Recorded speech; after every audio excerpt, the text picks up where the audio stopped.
अस्सलाम वालेकुम नाजरीन, आप देख रहे हैं IRK न्यूज़। मैं हूं कायनात मीर। नाजरीन, इमरान रियाज खान ने अपने ताज़ा तरीन वीलॉग की इब्तिदा में ब्रेकिंग न्यूज़ देते हुए बताया कि जनरल फैज़ हमीद को गिरफ्तार कर लिया गया है। सबसे बड़ी खबर और सबसे ज़्यादा डिस्कस हो रही है कल से वो फैज़ हमीद साहब की गिरफ्तारी कि उनको फ़ौजी तहवील में ले लिया गया है, उनके खिलाफ कानूनी कार्रवाई की जाएगी। इस हवाले से कुछ चीज़ें मुझे आपके सामने रखनी, कुछ फैक्ट्स हैं। सबसे पहले आप ये देखें कि ISPR ने क्या कहा। साबिक DG ISI लेफ्टिनेंट जनरल फैज़ हमीद के कोर्ट मार्शल ने एक नई तारीख रकम कर दी है। माजी में भी इसकी कई मिसालें मौजूद हैं। 1997 में नेवी के सरबराह एडमिरल मंसूरुल हक की गैर मुल्क से दिफाई सामान की खरीदारी में किक बैक्स पर गिरफ्तारी हुई थी। रिश्वत खा ली थी सामान लेने के चक्कर में, और नैब के साथ प्ली बार्गेन के बाद 17 अप्रैल 2001 को उन्हें रिहा कर दिया गया था। साबिक DG ISI lieutenant general Asad Durrani का कोर्ट मार्शल हुआ था क्योंकि उन्होंने एक किताब लिख दी थी और फौजदारी की खिलाफ वर्दी पर उम्र कैद की सज़ा हुई, जो बाद में तब्दील कर दी गई थी। 22 फरवरी 2019 को 2 सीनियर अफसरान का कोर्ट मार्शल हुआ था। लेफ्टिनेंट जनरल जावेद इकबाल को जासूसी के इल्ज़ाम में 3 मई 2019 को उम्र कैद की सज़ा सुनाई गई और तमाम मुराद और पेंशन और उनकी जायदाद जब्त की गई थी। ब्रिगेडियर रिजवान का गैर मुल्की इदारों के साथ राब्ते करने पर कोर्ट मार्शल हुआ था और 14 साल की उन्हें सज़ा सुनाई गई थी। मेजर जनरल ज़हीरुल इस्लाम के खिलाफ सियाचिन में ज़ाब्ता फौजदारी के तहत कार्रवाई की गई और उन्हें 30 जुलाई 1995 को फ़ौज से बरतरफ करके तमाम मुराद वापस ले ली गई। आर्मी इंजीनियरिंग कोर के कर्नल साहब थे, कर्नल शाहिद, उनके खिलाफ भी जो है वो कार्रवाई हो चुकी है। मेजर जनरल तजम्मुल हुसैन का कोर्ट मार्शल हुआ है और 1995 में इन्हें 14 साल की सज़ा दी गई थी। ब्रिगेडियर मुस्तनसर बिल्ला और 4 अफसरान का पहले कोर्ट मार्शल हो चुका है उनके साथ, और इन्हें भी 14 साल की सज़ा हुई थी और तमाम मुराद और उनकी पेंशन बंद कर दी गई थी। हाल ही में एक साबिक कोर कमांडर ऐमन बिलाल पर सियासी इल्ज़ामात लगे, लेकिन उनको जबरी तौर पर रिटायर कर दिया गया। उनके खिलाफ महकमाना कार्रवाई भी हुई और सोशल मीडिया पर मुहिम चलाने के इल्ज़ाम में साबिक लेफ्टिनेंट कर्नल अकबर हुसैन और आदिल राजा और हैदर मेहदी का कोर्ट मार्शल हुआ और इन्हें 14 साल की सज़ा सुनाई गई और पाकिस्तान में इनकी तमाम जायदाद जब्त की गई। और 9 मई के वाक़े पर गफलत बरतने पर तकरीबन 15 अफसरान के खिलाफ कार्रवाई हुई, जिसमें साबिक corps commander Lahore, 2 major general, 5 brigadier और कर्नल भी शामिल हैं। ये गफलत बरतने पे हुई है। अच्छा, अब 9 मई के वाक़यात के बाद भी कार्रवाई होती रही और जनरल फैज़ हमीद जो है वो पकड़े गए हैं और इनके खिलाफ जो है वो कार्रवाई की जाएगी। लेकिन जनरल फैज़ हमीद को जो पकड़ा गया है वो एक करप्शन के केस में पकड़ा गया है। इससे पहले जितने भी फौजी अफसरान को सजाएं हुई हैं वो करप्शन के केसेस में हुई हैं। उन्होंने 2 नंबरी की, करप्शन की, या उन्होंने गद्दारी की, यानी पाकिस्तान के राज किसी को देने की कोशिश की, या कुछ ऐसे राब्ते किए जो फ़ौज के अंदर इजाज़त नहीं है, या कोई ख़रीदो फ़रोख्त के अंदर किकबैक्स ली। करप्शन के मामलात और फ़ौज के अंदरूनी मामलात, इनकी वजह से कार्रवाइयाँ होती रही हैं। लेकिन कभी भी किसी फ़ौजी जर्नैल को सज़ा उसके हलफ की खिलाफ वर्जी या हलफ से गद्दारी पर नहीं मिली, यानी सियासत में मुदाखलत पर नहीं मिली। और जनरल फैज़ की गिरफ्तारी के बाद ये उम्मीद पैदा हो गई है कि शायद पाकिस्तान की तारीख में पहली मर्तबा किसी जर्नैल को सज़ा मिलेगी, और वो सज़ा इसलिए मिलेगी कि उसने मुदाखलत की है सियासी मामलात के अंदर और हुकूमतें बनाने और हुकूमतें गिराने के अंदर अपना किरदार अदा किया है। जो आखिरी मार्का जनरल फैज़ हमीद से मंसूब किया जाता है, यानी पहले लोग ये कहते हैं कि नवाज शरीफ के खिलाफ जो है ये पूरा मुहिम चलाने वाले जनरल फैज़ हमीद थे, और उस वक्त जो है वो इलेक्शन को भी कहीं इन्होंने कंट्रोल किया था और नवाज शरीफ साहब इल्ज़ाम लगाते रहे जनरल फैज़ हमीद पे। इमरान खान साहब की हुकूमत को बचाने के चक्कर में या नवाज शरीफ पे केस बनाने के चक्कर में ये इल्ज़ामात हैं फैज़ हमीद पे कि उन्होंने बड़ा किरदार अदा किया। लेकिन दूसरी जानिब ये गवाहियाँ भी मौजूदा हुक्मरानों ने खुद दी हैं कि जनरल फैज़ हमीद ने जनरल बाजवा के साथ मिलकर ये फैसला कर लिया था कि इमरान खान की हुकूमत को गिराया जाएगा, और उन्होंने ये ऑफ़र पहुंचाई थी आज के जो वज़ीर दिफा हैं ख्वाजा आसिफ साहब, उन्हें कि जनाब आइए और हमारे साथ मिलके हुकूमत हमने गिराने का फ़ैसला कर लिया है। जून में आपको पंजाब हुकूमत दे दी जाएगी और उसके बाद दिसंबर तक आपको वफाकी हुकूमत भी दे दी जाएगी, और उसके बदले में वो बात कर रहे थे एक्सटेंशन की। जबकि ख्वाजा आसिफ ने कहा जी मेरा इतना ही मैंडेट था और मैंने इससे आगे फिर बात नहीं की, लेकिन ये ऑफ़र बहरहाल मौजूद थी। फिर मोहम्मद ज़ुबैर साहब बड़ी गवाहियाँ दे चुके हैं कि किस तरह इमरान खान साहब की हुकूमत को गिराया गया। मौलाना फजल रहमान साहब गवाहियाँ दे चुके हैं और बहुत सारे लोग के उनकी इमरान खान साहब की हुकूमत गिराने के पीछे मिलिट्री एस्टेब्लिशमेंट इन्वॉल्व थी। तो जनरल फैद हमीद के ऊपर बड़े संगीन इल्ज़ामात हैं और इनके खिलाफ कानून के मुताबिक कार्रवाई होनी चाहिए। और अगर ये कार्रवाई हो गई कि इन्होंने अपने हलफ से गद्दारी की है या अपने हलफ की खिलाफ वर्जी की है, तो ये एक नया रास्ता खुलेगा जो पाकिस्तान को आगे लेकर जाएगा कि किसी भी इदारे के अंदर बैठी हुई किसी भी शख्सियत को ये इख्तियार नहीं है कि वो हुकूमत बनाए या हुकूमत गिराए या हुकूमतों के अंदर मुदाखलत करे या सियासत के अंदर मुदाखलत करे। वो उनका मैंडेट नहीं है, वो उन्हें करना नहीं चाहिए। वो अपनी डोमेन में रहकर अपना काम करें। अगर तो ये एहतसाब इस मामले पे होता है तो ये तो कमाल हो जाएगा, लेकिन मुझे ऐसा लगता नहीं है। एक उम्मीद तो बंदी है लेकिन ऐसा लगता नहीं है। कुछ लोग बड़ी अजीबोगरीब खबरें दे रहे हैं। वो ये कह रहे हैं कि कुछ सबूत पकड़े गए जब छापा पड़ा इमरान खान साहब की पाकिस्तान तहरीक इंसाफ के मरकजी सेक्रेटेरिएट पे, तो उनका ये कहना है कि जी वहाँ से कोई सामान मिल गया और कुछ ऐसा रिकॉर्ड मिल गया कि अब जनरल फैद हमीद गिरफ्तार हो गए। यानी छोड़ने वाले जो छोड़ते हैं ना, वो भी इतनी लंबी छोड़ते हैं कि इतनी लंबी तो अरशद नदीम की थ्रो नहीं है जितनी लंबी छोड़ देते हैं छोड़ने वाले।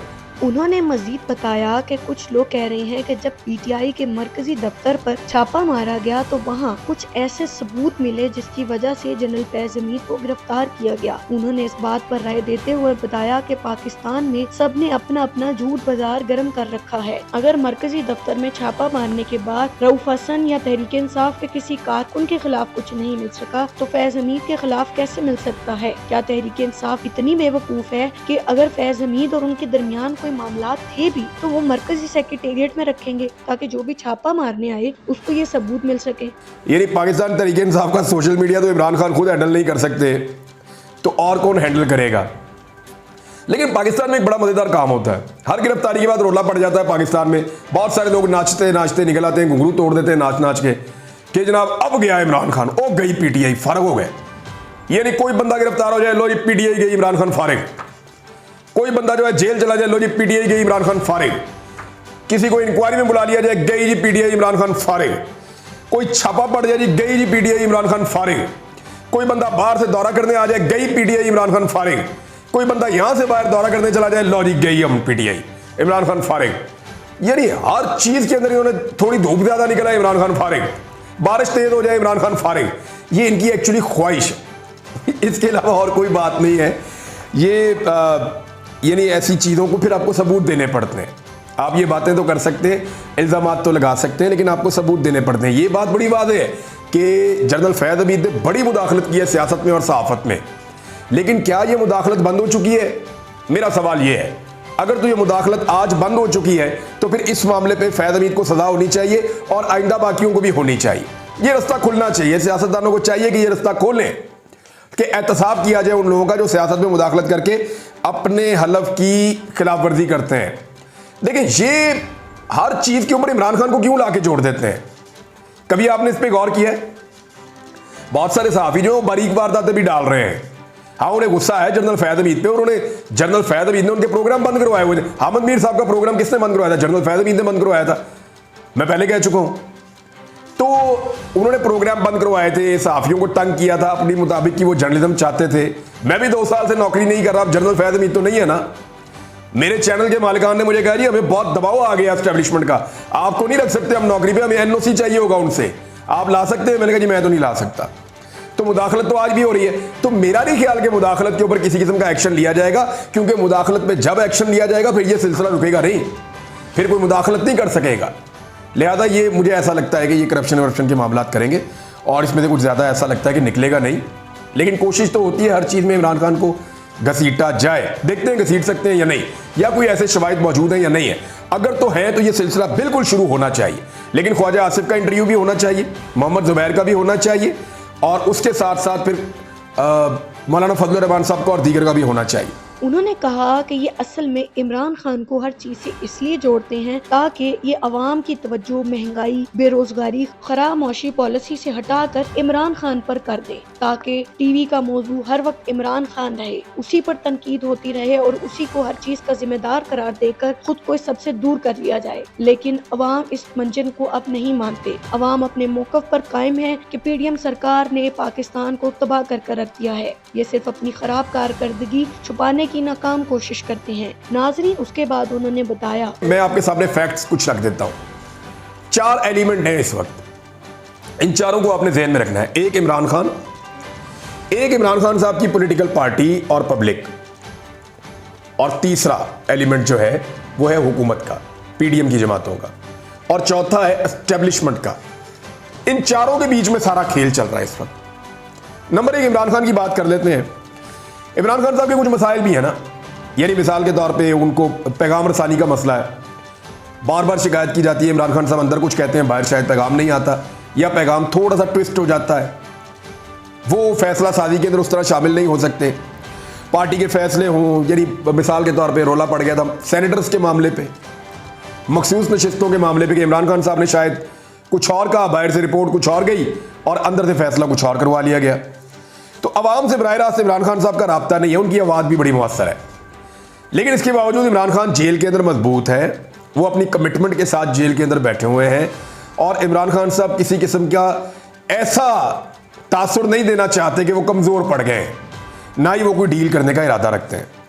दूसरा जो फैक्टर है वो है पब्लिक, अवाम या तहरीक इंसाफ। अब इसमें आप देखें ना कि महंगाई बहुत ज़्यादा बढ़ गई है, मायूसी बहुत ज़्यादा बढ़ गई है, लोग पीडीएम से मुकम्मल तौर पे मुतनफ़र हो गए हैं। अगर थोड़ा बहुत पीडीएम की कहीं पे कोई बाकी थी इज्जत, जिसकी वजह से उन्हें कुछ वोट भी मिले, 17 सीटें पीटीआई कहती है चले 25-30 भी लगा लें, इससे ज़्यादा तो नहीं हो सकती ना, तो मैक्सिमम भी उनको थोड़े बहुत अगर मिली तो 30 सीटें तक तो वो जीत ही गए ना, पीडीएम की जमातें या पीएमएलएन की मैं बात करूँ तो अगर वो 30 सीटें जीते तो अवाम में कुछ तो था उनका बाकी। अब ऐसा लगता है कि अवाम में वो भी बाकी नहीं है, लोग बहुत बुरी तरह मुतनफ़र हुए उनसे, और अब लोगों को पाकिस्तान तहरीक इंसाफ की हुकूमत या इमरान खान की याद आ रही है। लोग खुदकुशियाँ कर रहे हैं, लाकानूनियत की वजह से लोगों में अलग से लावा पकड़ा है, मैंडेट चोरी हुई लोगों की, यानी लोगों ने वोट किसी और को डाला, जीत कुछ और गया, उसकी वजह से भी लोग फ्रस्ट्रेशन में हैं। तो बज़ाहिर अवाम जो है वो इस वक्त एक बहुत बड़े एहतजाज के लिए, एक बहुत बड़ी तहरीक के लिए तैयार है। यानी किसी भी सियासी तौर पे अपोजिशन को जो कुछ भी चाहिए होता है ग्राउंड पे एक तहरीक चलाने के लिए, वो सारा मवाद इस वक्त ग्राउंड पे मौजूद है। यानी अपोजिशन जब भी कोई तहरीक चलाना चाहे तो ये चीज़ें अगर सारी इकट्ठी हो जाएं, जो इस वक्त अवाम के अंदर सारा कुछ इकट्ठा है, लावा पक रहा है, तो इससे बेहतर टाइम तहरीक चलाने के लिए होता नहीं है। हुकूमत एक तीसरा एलिमेंट है ना, हुकूमत के अंदर बौखलाहट है, उनके काबू में कोई चीज़ आ ही नहीं रही। वो एक चीज़ को हाथ डालते हैं दूसरी खराब हो जाती है, उधर हाथ डालते हैं पता चलता है ये खराब हो गई है। और उसका रीज़न ये नहीं है कि हालात पहले से ख़राब थे, हालात 2.25 साल के अंदर बतदरीज ख़राब हुए हैं। ना सिर्फ हालात ख़राब हुए हैं बल्कि इनकी नाअहली और इनका नकम्मापन भी, इनकी नालायकी भी पूरी कौम के सामने आ गई है। अब कैपेसिटी है नहीं, आपस में एक दूसरे की शक्लें ये देखते हैं और कई दफ़ा देखना पसंद नहीं करते, क्योंकि अजनबी लोगों को ला के बड़े अहम ओहदों पे कैबिनेट के अंदर बिठा दिया गया है। अब कभी ये हुकूमत एक मेडल के पीछे छुपती है, कभी 9 मई के पीछे छुपती है, यानी खुल के सामने आ ही नहीं सकती। कोई इनके पास बयानिया नहीं है, कोई हिकमत अमली नहीं है मुल्क को आगे ले जाने की, और आवाम में जाने और आवाम को मुतमईन करने में ये मुकम्मल तौर पे नाकाम रहे हैं। बल्कि अभी तक ये अपनी हुकूमत को एक जायज़ हुकूमत तस्लीम भी नहीं करवा सके, कोई मानने के लिए भी तैयार नहीं है कि इनकी हुकूमत एक जायज़, एक इखलाकी जवाज़ के साथ एक हुकूमत बैठी हुई है। तो ये हुकूमत की हालत है। अब आ जाए एस्टेब्लिशमेंट के मामले में। आमतौर पे होता यह है कि जब अवाम की ये हालत हो जाए या एक हुकूमत इस अंदाज में गवर्नेंस करे तो एस्टेब्लिशमेंट अपने आप को हुकूमत से अलग कर लेती है। कई दफ़ा वो अपोजिशन के करीब चली जाती है और कई दफ़ा अपने आप को अलग कर लेती है यार कि इतनी बदनामी हम नहीं ले सकते। नाज़रीन, आखिर में उन्होंने एस्टेब्लिशमेंट की तारीख के हवाले से बात करते हुए बताया कि आम तौर पर पाकिस्तान की तारीख रही है कि जब भी कोई हुकूमत गैर मकबूल होती है तो एस्टेब्लिशमेंट खुद को उससे दूर कर देती है, मगर इस दफा ऐसा नहीं, और उसकी वजह इमरान खान से शदीद इख्तलाफात हैं, जिसने एस्टेब्लिशमेंट को पीडीएम सरकार का साथ देने पर मजबूर कर रखा है। अब चूँकि अवाम इस हुकूमत के सख्त खिलाफ है तो इस हुकूमत का साथ देने पर एस्टेब्लिशमेंट को भी अवामी गुस्से का सामना करना पड़ रहा है। अवाम और एस्टेब्लिशमेंट के दरमियान खलीज हर गुजरते दिन के साथ बढ़ता ही जा रहा है। तो क्या एस्टेब्लिशमेंट लंबे अरसे तक इस हुकूमत की नकम्मेपन का, नाअहली का और नालायकी का बोझ उठा सकेगी? तो इसका जवाब है ये बहुत मुश्किल है। देखिए, रीजन ये है कि एस्टेब्लिशमेंट ने काम ऐसे कर दिया ना, एक तो उनकी असेसमेंट सारी गलत हो गई। इमरान खान को निकाला तो उन्हें लगा खत्म हो जाएगा, नहीं हुआ, पब्लिक के अंदर मकबूल हो गया। जब मैंडेट चोरी किया उन्हें लगा कि लोग वोट इधर डाल देंगे, लोगों ने वोट उधर डाल दिए, फिर मैंडेट चोरी करना पड़ा रातों रात। जब मैंडेट चोरी हुआ अब इमरान खान साहब मैंडेट वापस मांगते हैं। इमरान खान साहब ने कई मरतबा कदम आगे बढ़ाया कि एस्टेब्लिशमेंट को मौका दिया जाए और ये हुकूमत को छोड़े, एस्टेब्लिशमेंट अपने आप को न्यूट्रल करे या अपने आप को गैर जानिबदार करे, या वो ये समझते हैं कि इन मामला से एस्टेब्लिशमेंट गैर सियासी हो जाए तो मुझे फ़ायदा होगा इसका, मैं हुकूमत को गिराऊंगा और इलेक्शन में जाऊंगा, ये उन्हें लगता है। लेकिन एस्टेब्लिशमेंट अभी तक ये नहीं कर पा रही क्योंकि उनकी कुछ शराइत होती हैं मुख्तलिफ खबरों के मुताबिक जो इमरान खान साहब के सामने रखी जाती हैं, तो इमरान खान साहब वो शराइत मानते नहीं हैं। तो जब इमरान खान साहब शराइत मान नहीं रहे तो बात बन नहीं रही, यहां पे आके लॉक लगा हुआ है।